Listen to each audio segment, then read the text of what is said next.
Hello, my name's Carol, and I'm here to give you some headache, but a positive good one. As we all know, gold is money.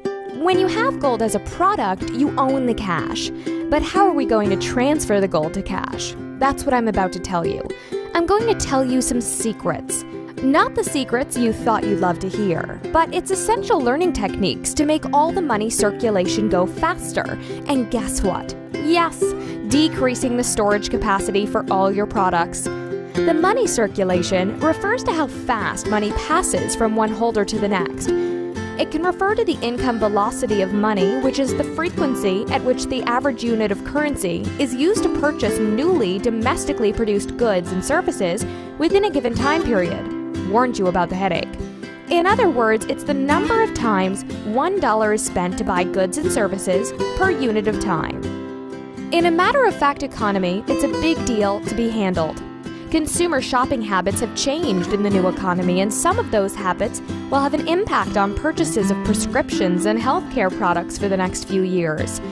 Consumer surveys made these statements about buying healthcare products in this economy. I look at the specials a lot more. I use coupons. If I get sick, I don't have insurance, so I just get something over the counter. And I try to buy in bulk or buy one get one free, especially antibiotic creams. People changed and their habits did too. Fasten, money circle, win the race. Comparing between the fast money circulation system and the slow money circulation, clearly we can see why fasten money circulation wins the race. Slow money circulation requires more patience. It takes much more time to reach the equality capital. Even they're selling their products, but shops always late on paying due to the wholesale system. While fasten money circulation is way faster, clearly paying in cash, gaining cash. For example, pharmacies. Retail selling, since medicines are essential, means faster money gaining. What about the market? Despite the high level of political instability and economic turmoil, the Iraqi market conditions today are fiercely competitive. Iraqi's GDP was $229.33 billion in 2014, making it the world's 45th largest economy. In 2014, Iraq's GDP grew by 4.21%. The current GDP per capita is $10,744.97. In purchasing power adjusted USD, and still growing. With this high level of competition comes the essential need for management within organizations to have a tool in hand that will assist them in the business planning process. In fact, they all need to gain money and sell products. So how can we handle importing? Easy. There are some legal provisions that require authorization to import medicines. Law in Iraq exists that allow the sampling of imported products for listing. In general, when we import the product, we put it in storage.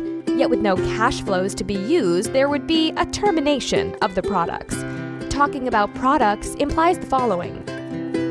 In order to provide a starting point for the identification of Iraq public views about community pharmacists, this study was conducted to assess public use of community pharmacies in Baghdad, evaluate attitudes towards the role of community pharmacists, and determine required pharmacist characteristics and future services, such as patient records, availability of diagnostic and screening services, direct contact with the physician, automatic processing of the prescription, and immunization services. Cash, cash, cash. No need for debit cards. No need to increase storage capacity. And it's obvious a need to be all in the winning side. This is a base, and this is what we need. Why do we need to be paid in cash? Pharmacists are selling products in cash. We buy the products in cash. So why shouldn't we get paid in cash? Here are some basic definitions to clarify the pharmacy profit story.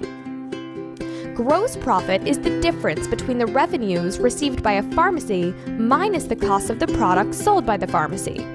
Gross profit measures the portion of revenues available to cover the operating expenses and operating profit of a pharmacy. Think of gross profit as earnings before expenses, EBE. Gross margin expresses gross profit as a percentage of revenues. A pharmacy's gross profit dollars can be spent in three ways. non-owner operating expenses, everything needed to operate the pharmacy, payroll, rent, licenses, insurance, except the salary and benefits of the owner. Owner compensation, pre-tax salary and benefits of the working pharmacy owner. Net operating income, the so-called bottom line. Why should we refuse the debit card paying? The question is, why shouldn't we? Overpaying, over-shopping, lost invoices, hackers, less safety, increasing the storage capacity where there's a risk for expiry dates, less profits to be earned. Cash and time is the solution.